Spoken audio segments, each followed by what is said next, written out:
তাকদীর নিয়ে প্রিয় ভাইয়েরা বিচলিত হবেন না। আপনার তাকদীরে যা আছে আপনি পাবেন, যা নাই কোশ্চেন কালেও পাবেন না, ফুল স্টপ। আপনার তাকদীরে যা আছে আপনি পাবেন, না পেয়ে আপনি দুনিয়া থেকে যাবেন না, ফুল স্টপ। আর আপনার তাকদীরে যা নাই সারা দুনিয়ার মানুষ মিলে আপনাকে দিতে পারবেন না। এই চিন্তাটা আগে মাথার মধ্যে সেট করেন। এই দুনিয়ার জীবনে আপনার দুনিয়ার বাড়ি গাড়ি, টাকা পয়সা, রিজিক, ব্যবসা বাণিজ্য, স্ত্রী সন্তান, এইগুলোকে নিয়ে এত বিচলিত হওয়ার কিছু নাই। আপনার আমার তাকদীরে যা লেখা হয়েছে এর একটা দানা আপনি বেশি খেয়ে পৃথিবী থেকে যাবেন না। আর আপনার আমার রিজিকে যা আছে তার এক চুল রেখে আপনি দুনিয়া থেকে যাবেন না। এটাই চূড়ান্ত সত্য কথা। আপনি ঘুষ খান আর সুদ খান আর দুর্নীতি করেন আর মানুষের সম্পদ আত্মসাৎই করেন না কেন, যতটুকু লেখা আছে আপনার তাকদীরে এর বেশি আপনি কিচ্ছু পাবেন না। আর আপনি হালালে থাকার জন্য যতই কষ্ট করেন, হালালে আছেন, সবজি বিক্রি করে খাচ্ছেন, আপনি ছোটখাটো ব্যবসা করছেন, মানুষ আপনাকে দাম দেয় না, আন্ডার এস্টিমেট করে, গরিব বলে, ফকির মিসকিন বলে, কিন্তু আপনার তাকদীরে যা আছে আপনি সেটাই পাবেন, এর বেশি আপনি কিচ্ছু পাবেন।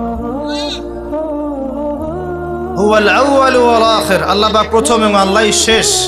কুল্লু মান আলাইহা ফান ওয়া ইয়াবকা ওয়াজহু রাব্বিকা যুল জালালি ওয়াল ইকরাম। প্রত্যেকটা বিষয় ফানা হয়ে যাবে, কিচ্ছু থাকবে না। এখন আপনি পৃথিবীতে যা দেখছেন এগুলোর কিছুই থাকবে না। প্রত্যেক মানুষ, প্রত্যেকটা জিন, প্রত্যেক উদ্ভিদ, প্রত্যেক এই প্রাণী, আকাশ, মহাবিশ্ব, গ্রহ নক্ষত্র, চন্দ্র সূর্য, সমুদ্র, পাহাড় পর্বত, বিশ্বনেতা, রাষ্ট্রনেতা, সমাজ নেতা, পরিবারের কর্তা, অর্থনৈতিক নেতা, সবাই মারা যাবে, সবাই শেষ হয়ে যাবে, কিচ্ছু থাকবে না। এই বিষয়টা আগে ভালো করে হজম করতে হবে যে আমরা এখানে থাকতে আসিনি, আমরা এই দুনিয়ায় থাকতে আসিনি, আমরা এখানে এসেছি চলে যেতে। যার মনের মধ্যে এই কনসেপ্ট থাকে সে কখনো আল্লাহ পাকের বিদ্রোহী হতে পারে না, সে কখনো আল্লাহ দ্রোহিতা করতে পারে না, কুফরি করতে পারে না, শিরক করতে পারে না, আল্লাহর অবাধ্য হতে পারে না।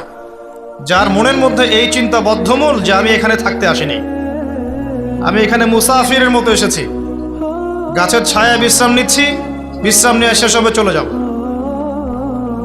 যারাই আল্লাহ দ্রোহিতায় লিপ্ত হচ্ছে, শিরিক করছে, বেদাত করছে, হারাম খাচ্ছে, ঘুষ খাচ্ছে, সুদ খাচ্ছে, জেনা করছে, আল্লাহ দ্রোহিতা করছে, আল্লাহর বিধানকে অস্বীকার করছে, তারা ইনডাইরেক্টলি ধরে নিয়েছে যে তারা মনে হয় পৃথিবীতে চিরকাল থাকবে।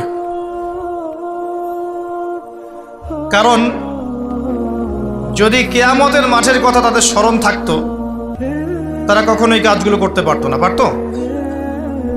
এবার আসেন, আল্লাহ পাক কলম সৃষ্টি করে তাকদীর লিখেছেন, অতএব তাকদীর নিয়ে প্রিয় ভাইয়েরা বিচলিত হবেন না। আপনার তাকদীরে যা আছে আপনি পাবেন, যা নাই কোশ্চেন কালেও পাবেন না, ফুল স্টপ। আপনার তাকদীরে যা আছে আপনি পাবেন, না পেয়ে আপনি দুনিয়া থেকে যাবেন না, ফুল স্টপ। আর আপনার তাকদীরে যা নাই সারা দুনিয়ার মানুষ মিলে আপনাকে দিতে পারবে না। এই চিন্তাটা আগে মাথার মধ্যে সেট করেন।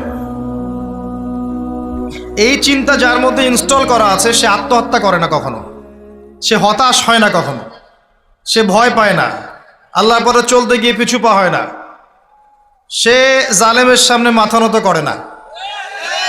যার মাথায় এই চিন্তা আছে যে আল্লাহ যা লিখেছেন এটা হবে, যা লিখেন নাই সারা দুনিয়ার মানুষ মিলে সেটা হবে না, সিম্পল। এর মধ্যে আল্লাহ পাক পরীক্ষায় ফেলবেন, ওই বিষয়টা ডিফারেন্ট। আমি অবশ্যই তোমাদেরকে পরীক্ষা করব ভয় দিয়ে, ক্ষুধা দিয়ে, সন্তানের ইন্তেকাল দিয়ে, ফসলের ক্ষতি দিয়ে, সম্পদের ক্ষতি দিয়ে আমি পরীক্ষা করব। কিন্তু যারা সবর করবে এবং যারা এই কনসেপ্ট রাখবে ইন্না লিল্লাহি ওয়া ইন্না ইলাইহি রাজিউন, এদেরকে আল্লাহ পাক প্রশংসা করেছেন, ইনশাআল্লাহ এরা সফল হবে। আল্লাহ পাক তাকদির লিখে ফেলেছেন, তাকদির নিয়ে টেনশন করবেন না, রিজিক নিয়ে টেনশন করবেন না। এখনকার যুব সমাজের সবচেয়ে বড় টেনশন রিজিক। একটা জব, একটা ভালো জব, একটা ভালো ব্যবসা, সে সিকিউরড লাইফ চাচ্ছে। রিজিক নিয়ে চিন্তা করবেন না। আপনার কাছে যে রিজিক আছে এটা আপনার কাছে আসবেই ইনশাআল্লাহ। হয়তো সময় লাগছে কিন্তু আপনার কাছে আসবে ইনশাআল্লাহ তাআলা। আপনি হালালের উপর থাকবেন, ন্যায়ের উপর থাকবেন। আপনি অন্যায় পথে রিজিক সার্চ করবেন না। আপনার তাকদিরে যে রিজিক আছে আপনার কাছে আসবে ইনশাআল্লাহ। এবার আসেন, আল্লাহ পাক এরপরে সৃষ্টি করেছেন মহাবিশ্ব। এই পুরো মহাবিশ্ব তাকদির লিখার পরে মহাবিশ্ব কয়দিনে? ফি সিত্তাতি আইয়াম, 6 দিনে। মাত্র 6 দিনে আল্লাহ পাক পুরো মহাবিশ্ব সৃষ্টি করেছেন।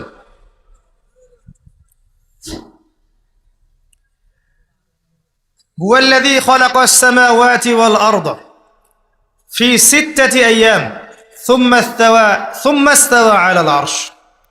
সূরা হাদীদের মধ্যে একটা আছে, তিনি সেই আল্লাহ যিনি এই মহাবিশ্ব সৃষ্টি করেছেন 6 দিনে, এরপরে আরশের উপর সমাসীন হয়েছেন। আল্লাহ পাক এর একদিন আমাদের একদিনের মতো নয়, বরং কিয়ামতের মাঠে যেদিন আমরা দাঁড়িয়ে থাকব এই দিনটা হবে আল্লাহর হিসেবে 50,000 বছরের সমান। মানুষ অস্থির হয়ে থাকবে, বিচার শুরু হচ্ছে না কেন। অপেক্ষা করা কাজটা খুব যন্ত্রণাদায়ক, তাই না? কারো জন্য অপেক্ষা করা, অপেক্ষা করে আছেন, 1 ঘন্টা পর আসবে, এলো না, আপনি অস্থির হবেন। 2 ঘন্টা পর এলো না, 10 ঘন্টা পর এলো না, আপনি অস্থির হবেন, পায়চারি করবেন, বই পড়বেন, নাস্তা খাবেন, হাঁটাহাঁটি করবেন, আপনি ব্যাকুল হয়ে যাবেন। অপেক্ষা করা একটা ডিফিকাল্ট কাজ। কিয়ামতের মাঠে মানুষ 50,000 বছর অপেক্ষা করবে, বিচার শুরু হচ্ছে না কি জন্যে। সবাই গিয়ে ধন্না দিবে, প্রথমে আদম আলাইহিস সালাম, তারপরে নূহ আলাইহিস সালাম, ইব্রাহিম, মূসা, ঈসা আলাইহিমুস সালাম। আল্লাহর কাছে একটু সুপারিশ করেন, বিচার যেন শুরু হয় অ্যাটলিস্ট। কেউ কিচ্ছু করতে পারবে না, কারণ সবাই বলবে ইয়া নাফসি, ইয়া নাফসি। দূর থেকে একজনের আওয়াজ আসবে, যিনি ইয়া নাফসি বলছেন না, যিনি বলছেন ইয়া উম্মতি, ইয়া উম্মতি। সবাই তার কাছে যাবে এবং তিনি আমাদের নবী মুহাম্মদুর রাসূলুল্লাহ সাল্লাল্লাহু আলাইহি ওয়াসাল্লাম সিজদায় পড়ে যাবেন এবং তার উম্মার জন্য সুপারিশ করবেন। উম্মার কবিরা গুনাহগার ব্যক্তিদেরকে সুপারিশ করে তিনি জান্নাতে নিয়ে যাবেন ইনশাআল্লাহ। আল্লাহ তাকে ওয়াদা করেছেন, হে নবী, তোমার উম্মতের কোনো ব্যক্তি যদি শিরিক না করে আমার সামনে উপস্থিত হয় আমি তাকে মাফ করে দেব ইনশাআল্লাহ। হাদিসে কুদসির মধ্যেও আছে যে হে আদম সন্তান, তুমি যদি দুনিয়ার সমান পাপ নিয়ে, আসমান জমিন সমান পাপ নিয়ে আমার সামনে দাঁড়াও, কিন্তু আমার সাথে কাউকে শরিক করনি, তাহলে আমি আল্লাহ তোমার সামনে আসমান জমিন সমান ক্ষমা নিয়ে উপস্থিত হব ইনশাআল্লাহ। শোনেন, 1099 জন মানুষ জাহান্নামে যাবে, প্রতি 1000-এ 999 জন মানুষ জাহান্নামে যাবে। সহিহ বুখারীর হাদিস 4 বার এসেছে। এখানে ইকুয়েশনটা এমন না যে ম্যাথামেটিক্যালি ক্যালকুলেট করতে হবে, এমন নয়। এটা দিয়ে আধিক্য বোঝানো হচ্ছে, বেশিরভাগই জাহান্নামে যাবে। এই কথা আল্লাহ পাক কিন্তু সূরা আরাফের মধ্যেও বলেছেন 179 নম্বর আয়াতে, ওয়ালাকাদ যারানা লিজাহান্নামা কাসীরাম মিনাল জিন্নি ওয়াল ইনস। একই বিষয়ে কোরআন হাদিস পরস্পর মিলে যায়। এখানে একটা বিষয় বুঝতে হবে, আল্লাহ পাক বলেছেন সূরা নিসার মধ্যে, ইন্নাল্লাহা লা ইয়াগফিরু আন ইউশরাকা বিহি ওয়া ইয়াগফিরু মা দুনা যালিকা লিমান ইয়াশা। আল্লাহ পাক তার সাথে শিরকের গুনাহ মাফ করবেন না, এছাড়া যে কোনো গুনাহ আল্লাহ পাক যাকে ইচ্ছা মাফ করতে পারেন। তার মানে যে বেশিরভাগ মানুষ জাহান্নামে যাচ্ছে তাদের আমল নামায় কোন পাপ থাকতে পারে? কথা বোঝা যাচ্ছে কি? নিঃসন্দেহে তাদের আমল নামায় শিরকের পাপ থাকবে। এটা বুঝতে আপনাকে পিএইচডি করার দরকার নাই। আল্লাহ পাক শিরক ব্যতীত যে কোনো পাপ যাকে ইচ্ছা মাফ করতে পারেন। তার মানে তারা জাহান্নামে যাচ্ছে বিকজ অফ শিরক। আমাদের মুসলিমরা এখন শিরক বোঝে না, অমুসলিমরা তো শিরক করেই। যেমন কেউ বলছে ওয়াকালাতিল ইয়াহুদ উযাইরুন ইবনুল্লাহ, ইহুদিরা বলছে উযাইর আল্লাহর সন্তান, নাউযুবিল্লাহ, শিরক। অথচ ওরাই এখন বিশ্বকে রুল করছে, তাই না? ওয়াকালাতিন নাসারা আল মাসীহ ইবনুল্লাহ, নাসারা বলছে যে ঈসা ইবনে মারইয়াম আল্লাহর সন্তান, তাই না? অথচ ওই সভ্যতাই এখন বিশ্বকে রুল করছে। যালিকা কাউলুহুম বিআফওয়াহিহিম, এটা ওদের মুখের কথা, এটা জাস্ট মুখের কথা।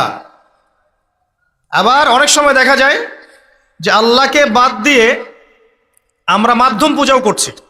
অমুসলিমরা তো শিরক করছেই, যারা মুসলিম তারা দেখবেন আল্লাহকে বাদ দিয়ে মাধ্যম পূজা শুরু করেছে। মাজারের পূজা করছে, কবরের পূজা করছে, মৃত ব্যক্তির ওসিলায় পার পাওয়ার চেষ্টা করছে। মুসলিম থেকে দেখবেন তাকদীরকে অস্বীকার করছে, আল্লাহর হালালকে হারাম করছে, আল্লাহর হারামকে হালাল করছে। মুসলিম থেকে দেখবেন যে হাতে একটা আংটি পড়েছে, ভাই কি জন্য পড়েছেন? এই রোগ ভালো হবে আমার। গলায় একটা বালা ঝুলিয়েছে, কোমরে একটা মাদুলি, ভাই এগুলো কেন? এগুলোতে রোগ ভালো হবে। মুসলিমদের কথা বলছি, অমুসলিমদের কথা বাদ দেন। যারা বলছে আল্লাহর সন্তান আছে, ওদের কথা তো বলার দরকার নেই আমাদের, কারণ এগুলো স্পষ্ট শিরক। তবে এতটুকু বলি যে 25শে ডিসেম্বরে যারা বলেছে মেরি ক্রিসমাস, বলেছে না? 25শে ডিসেম্বর যারা বলেছে মেরি ক্রিসমাস, মুসলিমদের মধ্যে এরা স্বীকার করে নিয়েছে যে ওই দিন আল্লাহ রাব্বুল আলামিন ঈসা আলাইহিস সালামকে জন্ম দিয়েছেন। নাউযুবিল্লাহ, নাউযুবিল্লাহি মিন যালিক।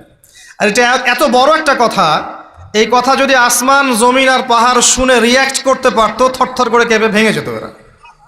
সূরা মারিয়ামের শেষের দিকে পড়ে দেখেন,